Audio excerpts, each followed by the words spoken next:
ಕರ್ಕಾಟಕ ರಾಶಿಯವರೇ, ಆಗಸ್ಟ್ 20, 21, 22, 23 ಈ 4 ದಿನ ನಿಮ್ಮ ಜೀವನ ಬದಲಿಸಿಬಿಡುವ ಸಾಧ್ಯತೆ ಇದೆ.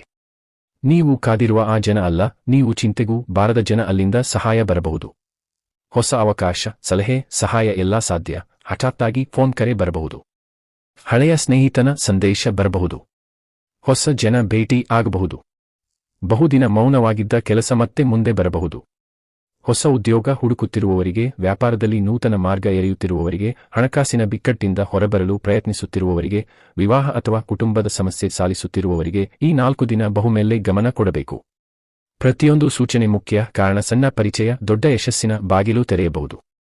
ಕರ್ಕಾಟಕ ರಾಶಿಯವರು ಸ್ವಭಾವತಃ ಗೂಢ ಮನಸ್ಸಿನವರು. ಯಾರನ್ನು ನಂಬಿದರೆ ಸಂಪೂರ್ಣವಾಗಿ ನಂಬುತ್ತೀರಿ. ಕುಟುಂಬಕ್ಕೆ ನಿಮ್ಮ ಖುಷಿ ತ್ಯಾಗ ಮಾಡುವ ಸ್ವಭಾವ ಇದೆ. ಆದರೆ ಇದೇ ಗುಣ ನಿಮ್ಮನ್ನು ಹೆಚ್ಚಿನ ಚಿಂತೆಗೆ ಸಿಲುಕಿಸುತ್ತದೆ. ಕೋಪದ ಮಾತು ಕೇಳಿದರೆ ಬಾಹ್ಯವಾಗಿ ಮುಖವಿಡಿಸಿಕೊಂಡು ಮನಸ್ಸಿನಲ್ಲೇ ಗೆನ್ನುತ್ತೀರಿ.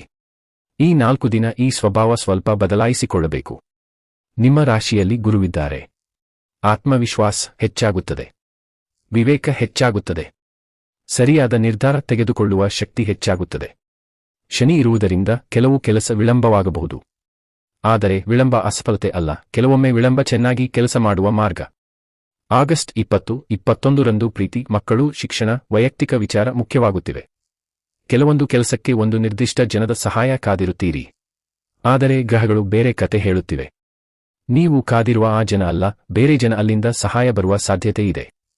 ಹಳೆಯ ಸ್ನೇಹಿತ ಫೋನ್ ಮಾಡಬಹುದು.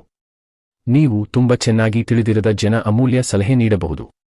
ಒಮ್ಮೆ ಮಾತ್ರ ಭೇಟಿಯಾದ ಜನ ಬೇಕಾದ ಮಾಹಿತಿ ಕೊಡಬಹುದು. ಆದ್ದರಿಂದ ಜನನ್ನು ಅವರ ಸ್ಥಾನದಿಂದ ಅಳೆಯಬೇಡಿ. ಅವರ ಮಾತಿನ ಸತ್ಯ, ಮೌಲ್ಯ ಗಮನಿಸಿ. ಕುಟುಂಬ ವಿಚಾರದಲ್ಲಿ ನಿಮ್ಮ ಮಾತು ಮುಖ್ಯವಾಗುತ್ತಿದೆ. ಮನೆಯ ಆಸ್ತಿ, ಮಕ್ಕಳ ಶಿಕ್ಷಣ, ಉದ್ಯೋಗ, ವಿವಾಹ ಈ ವಿಷಯ ಚರ್ಚೆಗೆ ಬರಬಹುದು. ನೀವು ಇಷ್ಟಪಡದ ಜನದ ಮಾತಿನಲ್ಲಿಯೇ ಈ ಬಾರಿ ನಿಮಗೆ ಬೇಕಾದ ಸಲಹೆ ಇರಬಹುದು.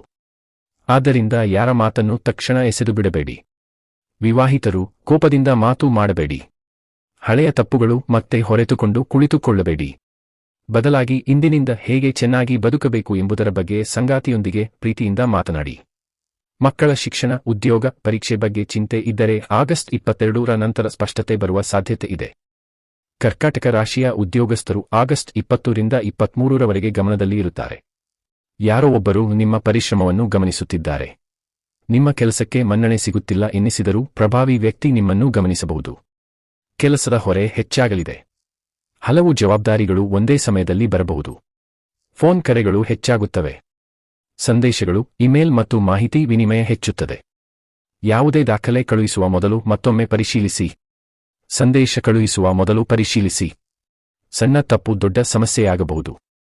ಹೊಸ ಕೆಲಸ ಹುಡುಕುತ್ತಿರುವವರು ಒಂದೇ ಕಂಪನಿಯ ಉತ್ತರಕ್ಕಾಗಿ ಕಾಯುವುದು ಸರಿಯಲ್ಲ. ಸ್ನೇಹಿತರು ಅವಕಾಶದ ಬಗ್ಗೆ ಹೇಳಬಹುದು. ಹಳೆಯ ಸಹೋದ್ಯೋಗಿ ಮಾಹಿತಿ ಕೊಡಬಹುದು. ಪರಿಚಯಸ್ಥರು ಬೇರೆ ಕೆಲಸದ ಕುರಿತು ಹೇಳಬಹುದು. ನೀವು ಹೆಚ್ಚು ತಿಳಿದುಕೊಂಡಿಲ್ಲದ ವ್ಯಕ್ತಿಯನ್ನು ಅಲೆಮೇಲೆ ಹಾಕಬೇಡಿ. ಈ ಸಮಯದಲ್ಲಿ ಸಣ್ಣ ಸಂಪರ್ಕ ದೊಡ್ಡ ಅವಕಾಶವಾಗಿ ಬದಲಾಗಬಹುದು. ವ್ಯಾಪಾರಸ್ಥರಿಗೂ ಇದೇ ಸಂಭವನೀಯತೆ ಇದೆ. ಹೊಸ ಗ್ರಾಹಕರು ನೇರವಾಗಿ ಬರುವುದಕ್ಕಿಂತ ಹಳೆಯ ಗ್ರಾಹಕರ ಮೂಲಕ ಬರಬಹುದು. ಸಣ್ಣ ಗ್ರಾಹಕ ದೊಡ್ಡ ಗ್ರಾಹಕನನ್ನು ಕರೆತರಬಹುದು. ಸಣ್ಣ ಆರ್ಡರ್ ಗೌರವದಿಂದ ನಿರ್ವಹಿಸಿ. ಆದರೆ ಹೊಸ ಪಾಲುದಾರಿಕೆಗೆ ಆತುರ ಮಾಡಬೇಡಿ. ದೊಡ್ಡ ಹೂಡಿಕೆಯನ್ನು ತುರತುರಾಗಿ ಮಾಡಬೇಡಿ. ಕೇವಲ ಮಾತಿನ ಮೇಲೆ ಅವಲಂಬಿಸಬೇಡಿ. ದಾಖಲೆಗಳನ್ನು ಪರಿಶೀಲಿಸಿ. ಸಾಲದ ಮೇಲೆ ಸರಕು ನೀಡುವಾಗ ಎಚ್ಚರಿಕೆಯಿಂದಿರಿ. ಆಗಸ್ಟ್ 22ರ ನಂತರ ನಿಮ್ಮ ಮಾತಿನ ಶಕ್ತಿ ಹೆಚ್ಚಾಗಲಿದೆ. ಹಣಕಾಸಿನ ವಿಷಯದಲ್ಲಿ ನೀವು ಹೇಳುವ ಪ್ರತಿ ಪದವೂ ಮುಖ್ಯ. ವ್ಯಾಪಾರ ಸಂವಾದದಲ್ಲಿ ಸರಿಯಾದ ಮಾತು ದೊಡ್ಡ ಲಾಭ ತರಬಹುದು. ಬೆಲೆ ನಿಗದಿ, ಒಪ್ಪಂದ ಮತ್ತು ಕುಟುಂಬದ ವಿಷಯದಲ್ಲಿ ನೀವು ಹೇಳುವುದು ಮುಖ್ಯವಾಗಿರುತ್ತದೆ. ಕೋಪದಲ್ಲಿ ಆಡುವ ಕಟುವಾದ ಮಾತು ಒಳ್ಳೆಯ ಅವಕಾಶವನ್ನೇ ಕಳೆದುಕೊಳ್ಳಬಹುದು. ಪ್ರೇಮ ಸಂಬಂಧದಲ್ಲಿ ಹಳೆಯ ಪರಿಚಯ ಮತ್ತೆ ಮುಂದೆ ಬರಬಹುದು. ಹಳೆಯ ನೆನಪುಗಳು ಮುನ್ನೆಲೆಗೆ ಬರಬಹುದು. ಆಗಸ್ಟ್ 20 ಮತ್ತು 21ರಂದು ಭಾವನೆಗಳು ತೀವ್ರವಾಗಿರುತ್ತವೆ. ಸಂಗಾತಿಯ ಪ್ರತಿಕ್ರಿಯೆ ತಡವಾದರೂ ತಪ್ಪು ನಿರ್ಧಾರಕ್ಕೆ ಆತುರ ಪಡಬೇಡಿ. ನಿಮ್ಮ ವಿಚಾರ ಶಾಂತವಾಗಿ ಹಂಚಿಕೊಳ್ಳಿ. ವಿವಾಹ ಸಂಬಂಧ ಹುಡುಕುತ್ತಿರುವವರಿಗೆ ಮಧ್ಯವರ್ತಿಗಳು ಉತ್ತಮ ಮಾಹಿತಿ ಕೊಡಬಹುದು. ಅನಿರೀಕ್ಷಿತ ಪರಿಚಯಸ್ಥರ ಮೂಲಕ ಸುಲಭವಾಗಬಹುದು. ಸವಿ ಮಾತುಗಳನ್ನು ಕೇಳಿ ನಿರ್ಧಾರ ಮಾಡಬೇಡಿ. ಕುಟುಂಬದ ಹಿನ್ನೆಲೆ ತಿಳಿದುಕೊಳ್ಳಿ. ಜವಾಬ್ದಾರಿ ಮತ್ತು ಸಂಸ್ಕಾರ ಪರಿಶೀಲಿಸಿ. ನಡವಳಿಕೆ ಗಮನಿಸಿ. ನಂತರ ಮುಂದಿನ ಹೆಜ್ಜೆ ಇಡಿ. ಆದಾಯ ಬಂದರೂ ಅಪ್ರಶಾಸಿತ ಖರ್ಚು ಹೆಚ್ಚಾಗುವ ಸಾಧ್ಯತೆ ಇದೆ. ಮನೆಯ ಅವಶ್ಯಕತೆಗಳು ಎದುರಾಗಬಹುದು. ಕುಟುಂಬದ ಖರ್ಚುಗಳು ಹೆಚ್ಚಾಗಬಹುದು. ಅನಿರೀಕ್ಷಿತ ವೆಚ್ಚಗಳು ಬರಬಹುದು. ಯಾರೋ ಒಬ್ಬರು ಶೀಘ್ರವಾಗಿ ದೊಡ್ಡ ಲಾಭ ಬರುತ್ತದೆ ಎಂದು ಹೇಳಿ ಹೂಡಿಕೆಗೆ ಪ್ರೇರೇಪಿಸಿದರೆ ಎಚ್ಚರಿಕೆ ವಹಿಸಿ.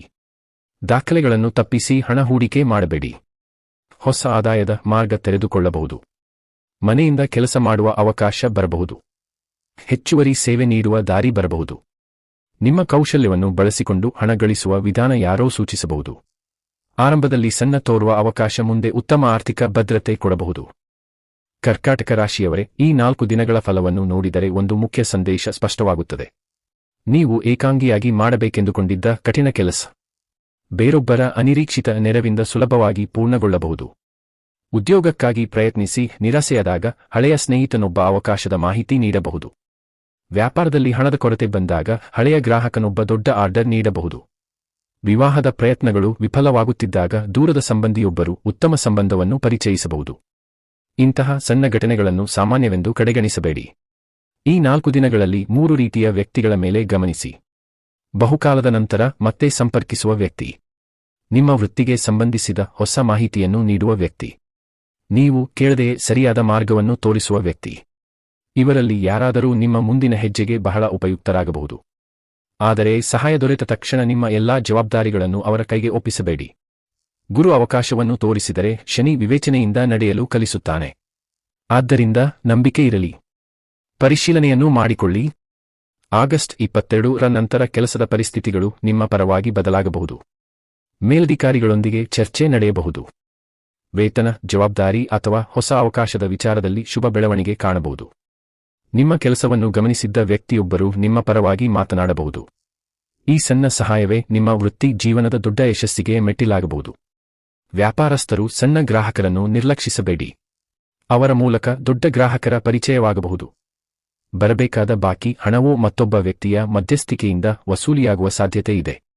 ಆಸ್ತಿ ಅಥವಾ ಮನೆ ಖರೀದಿಯ ವಿಚಾರವಿದ್ದರೆ ದಾಖಲೆಗಳ ಕಾನೂನಾತ್ಮಕ ವಿವರಗಳನ್ನು ಪರಿಶೀಲಿಸಿಯೇ ಮುಂದುವರಿಯಿರಿ.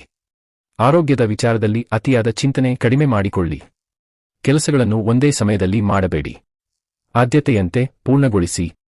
ರಾತ್ರಿ ಮೊಬೈಲ್ ಬಳಕೆ ಕಡಿಮೆ ಮಾಡಿ.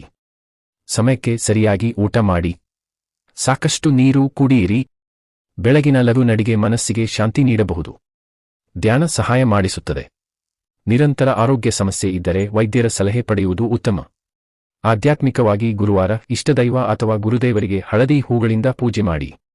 ಸಾಧ್ಯವಾದಷ್ಟು ಅನ್ನದಾನ ಮಾಡಿ. ಅಗತ್ಯವಿರುವವರಿಗೆ ಸಹಾಯ ಮಾಡಿ. ಶುಕ್ರವಾರ ಜಗನ್ಮಾತೆಯ ಸನ್ನಿಧಿಯಲ್ಲಿ ತುಪ್ಪದ ದೀಪ ಹಚ್ಚಿ ಕುಟುಂಬದ ಶಾಂತಿಗಾಗಿ ಪ್ರಾರ್ಥಿಸಿ. ಶನಿವಾರ ವೃದ್ಧರು ಅಥವಾ ನಿರ್ಗತಿಕರಿಗೆ ಅನ್ನದಾನ ಮಾಡಿ. ಭಾನುವಾರ ಸೂರ್ಯೋದಯದ ಸಮಯದಲ್ಲಿ ಸೂರ್ಯದೇವರಿಗೆ ಜಲ ಅರ್ಪಿಸಿ. ನಿಮ್ಮ ಮಾತುಗಳಿಂದ ಯಾರಿಗೂ ನೋವಾಗದಿರಲಿ ಎಂದು ಸಂಕಲ್ಪ ಮಾಡಿ.